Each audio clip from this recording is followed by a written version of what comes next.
Bonjour à tous, aujourd'hui une petite revue matérielle concernant un atomiseur, le fameux Pico. Je remercie tout de suite Willy de me l'avoir envoyé, mon ami Willy, pour ce test. Donc sur le packaging, bon voilà, hein, il n'y a rien d'extraordinaire, on ne le voit pas. Il existe en plusieurs couleurs. Vous voyez un peu toutes les panels de couleurs que vous pouvez avoir. Sinon rien d'extraordinaire. Normalement c'est fabriqué par Yellowkiss. Je pense que celui-ci c'est un clone. Il a été fait par Kindle Bright. Alors est-ce que c'est un clone ou pas? J'en sais strictement rien. Je m'en fous à la rigueur. Le principal c'est de savoir comment ça va. Donc on se retrouve tout de suite en gros plan. Tiens, on fait un petit montage-remontage. Et puis à l'issue on fait la conclusion. Allez, tout de suite. L'atomiseur, hein, donc le petit Pico. Par contre la marque c'est Kindle Bright, alors que partout c'est une autre marque de souvenirs, c'est le Yellowkiss. Moi il m'a été envoyé donc par Willy, d'ailleurs merci Willy. Je crois qu'il l'a acheté à Vap Experience. Donc bah voilà le packaging simple, hein, une petite boîte machin. Donc il existe en noir, en argent, alors je pense que c'est Stainless Steel, blanc, rouge, le jaune et le bleu. Ouais, rien d'extraordinaire. Blablabla, toujours la même chose. Ça nous raconte ce qu'il y a à l'intérieur. Donc, j'ouvre la boîte. Donc, on a un sachet de spare avec ouais, un tournevis, des joints, deux petites vis supplémentaires, et ça, c'est pas mal. Nous avons un drip tip classique avec deux joints. Alors, ouais, je sais pas, plastique. Pour moi, ça sera du plastique. Après, l'atto se présente comme ça. Donc, relativement petit. D'ailleurs, je vais prendre un mini gobelin à côté. Voilà, on est très proche d'un mini gobelin. Donc, ça, c'est plutôt positif. Hein. C'est sympa. Je vais toujours faire un comparatif avec le mini gobelin. Ça peut être cool. Au niveau d'entrée du drip tip, on est exactement pareil. Est-ce que celui-ci est pareil? Ouais. Ouais, c'est la même chose. Ouais, quoique, il est peut-être un tout petit peu plus serré celui-ci au niveau du trou. Je vais l'enlever. Il gagne bien. Alors, est-ce qu'on est pareil? Eh ben non, voilà. Donc celui-ci est un peu plus serré et celui qui est en SS, il est plus large. On va garder celui-là pour faire le aujourd'hui. Donc, un drip tip classique. En dessous, on retrouve un numéro à la con, voilà, avec le nom du fabricant. Alors, comme je sais pas si c'est un clone ou pas, je vais rien dire. Sur la bague, ici, il y a marqué Pico. Alors forcément, l'autofocus.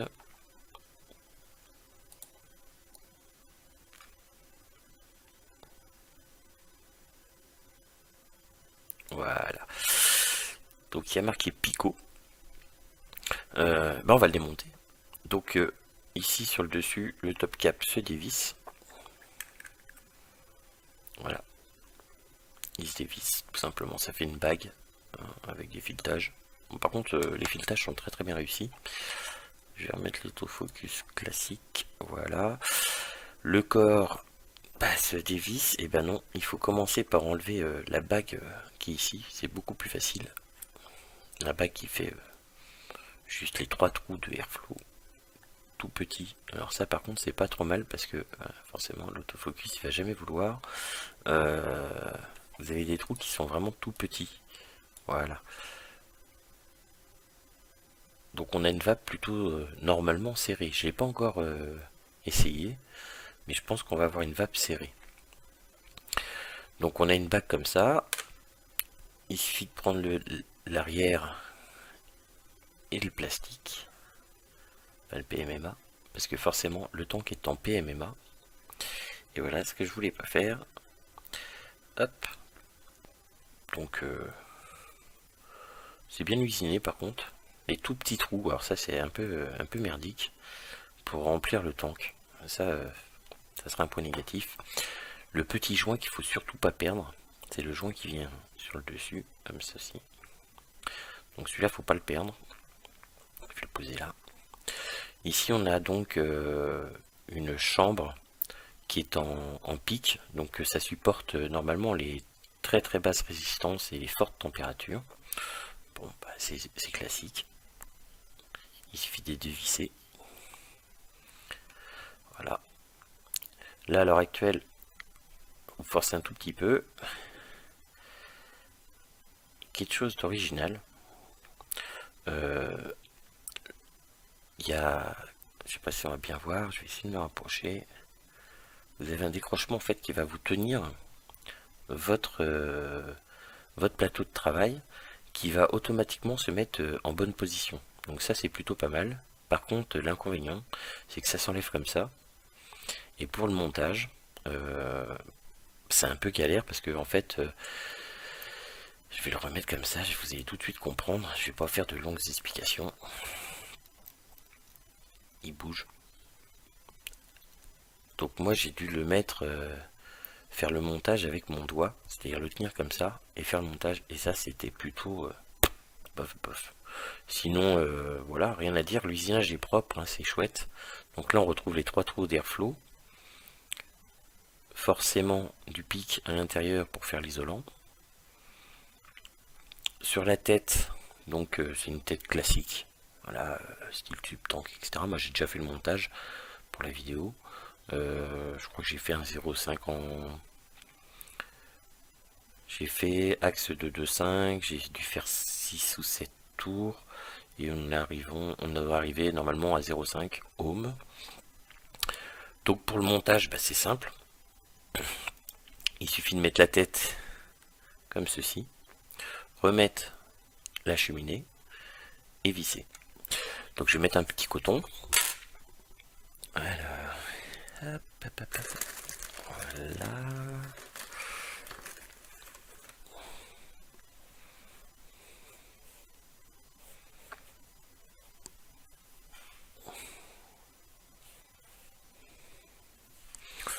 Alors, hop, vite fait, une petite mèche. J'ai un peu travaillé. Hop, parfait. Je vais me mettre hors champ pour passer juste le coton. Nettement plus facile. Voilà.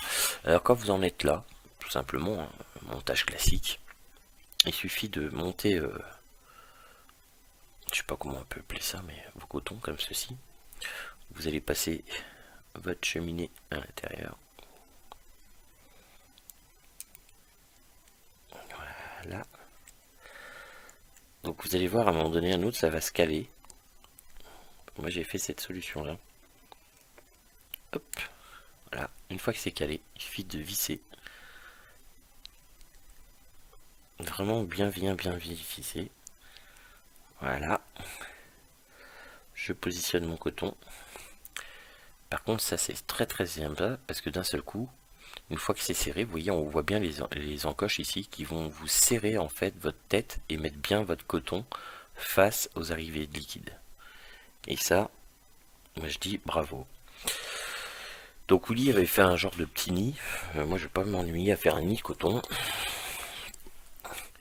Je vais couper grosso modo. Ah. Voilà. J'ai peut-être été un peu court. Mais c'est pas bien grave, je vais rattraper ma bêtise. Moi je vais faire comme ceci. Un peu à la GT1 ou GT2. Une fois que vous avez fait ça, c'est tout simple. Je vais l'arroser. Hop. Vous mettez un peu votre liquide.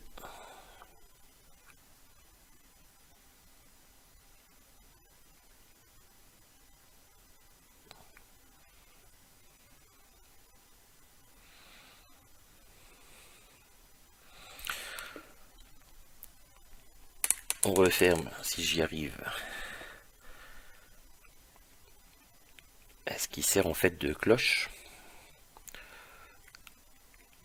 Alors le problème du pic, voilà, c'est que c'est ça. Les filetages sont parfaits, mais il faut le trouver, il faut pas forcer. Ça se visse tout seul. Voilà. On remet le petit joint. Tout simplement. On vient mettre le tank dessus.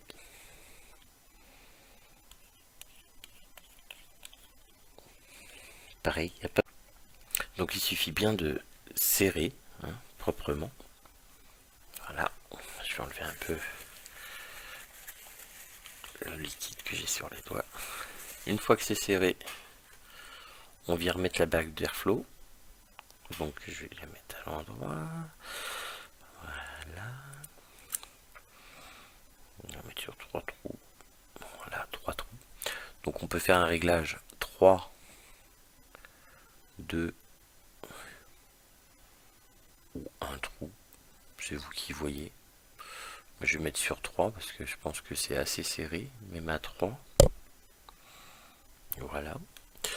Une fois que vous avez fait ça, c'est tout simple. Il suffit de remplir avec une aiguille. Alors forcément, comme j'ai de la VG, ça va être un peu long.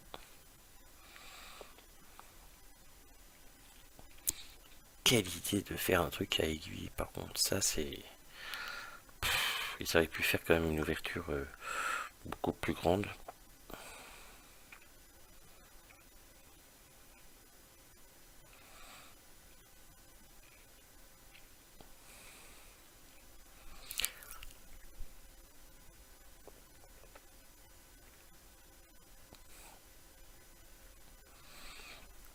Bon, le montage est simple. Les filetages sont très bons. Il faut faire attention aux petits joints.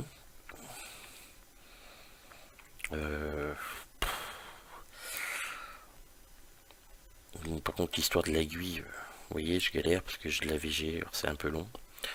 Je vais le remplir comme ça devrait suffire. Voilà. Ouais, je vais le remplir un peu plus.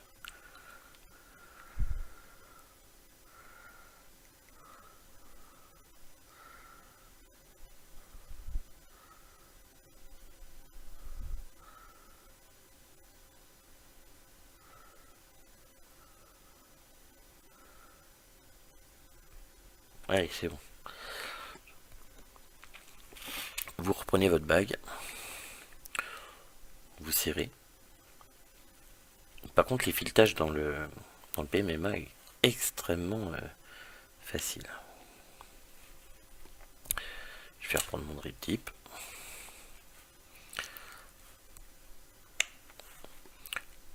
Allez, on se retrouve en gros plan, en plan large, et on voit comment ça va. Donc nous voici en plan large. Si l'autofocus, voilà. Donc je suis monté à 26 watts en 0,53 ohms. J'avais dit 0,5. Bon, 0,53 c'est à peu près ça.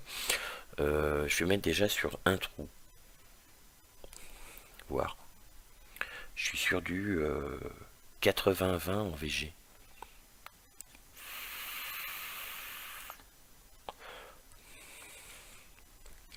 Ça vape. Par contre c'est marrant parce que ça me rappelle un peu les anciens atos. On a une vape serrée.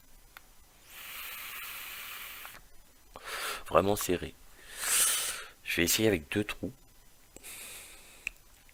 Alors, 2 trous. Hop.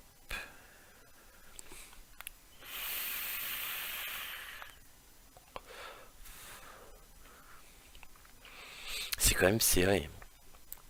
Donc je vais mettre full open. 3 trous. Voilà, 3 trous ouverts. Alors, bien sûr, l'autofocus.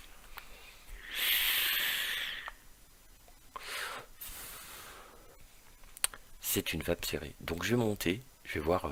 Normalement ça accepte. 0,5. Je vais mettre. Allez, on va être fou. On va mettre à 40 watts.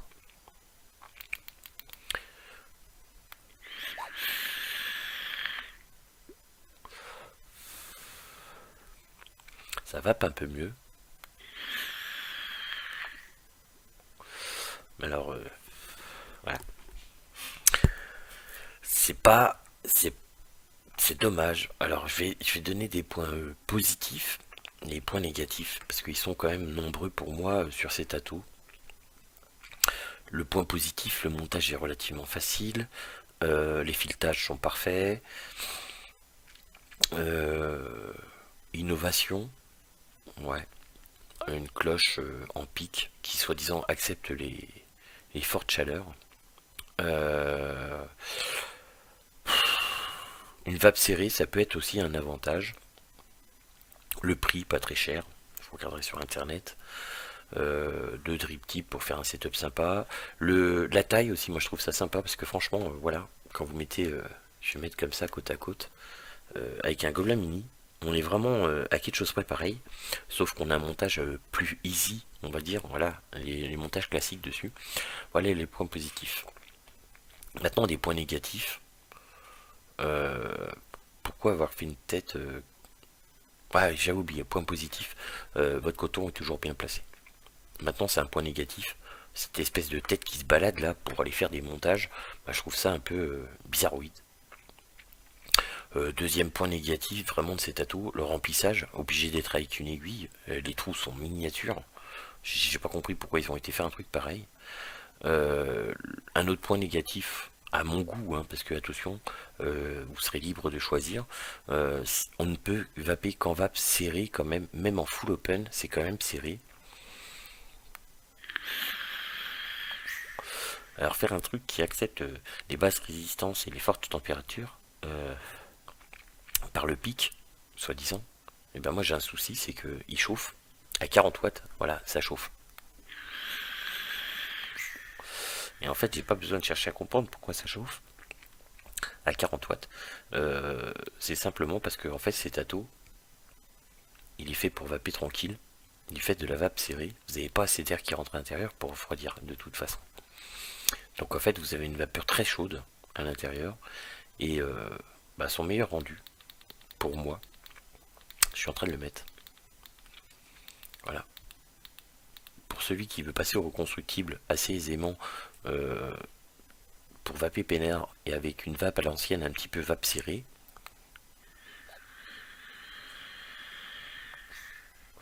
bah, c'est 20 watts. 20 watts. Alors j'ai pas tout compris par rapport aux fabricants. Pourquoi avoir fait ça? Est-ce que c'est des prémices de ce qu'ils veulent sortir plus tard? Pour moi, c'est un ato reconstructible primo débutant et mais pas que. Et surtout quelqu'un qui cherche une vape serrée et vape tranquille. Voilà, vous allez faire des petits montages sympas, 20-30 watts grand maximum, parce que il a tendance à surchauffer très très rapidement. Que dire? Est-ce que je vous le recommande? Moi personnellement, ça sera pas mon ato. Maintenant, c'est pas un mauvais ato. Donc je vous rappelle, hein, le Pico, il est pas très cher. Bon, voilà, montage facile, remplissage easy, mais avec une question d'une aiguille. Et puis la vape pépère à l'ancienne, vape serrée. Allez, je vous dis ciao.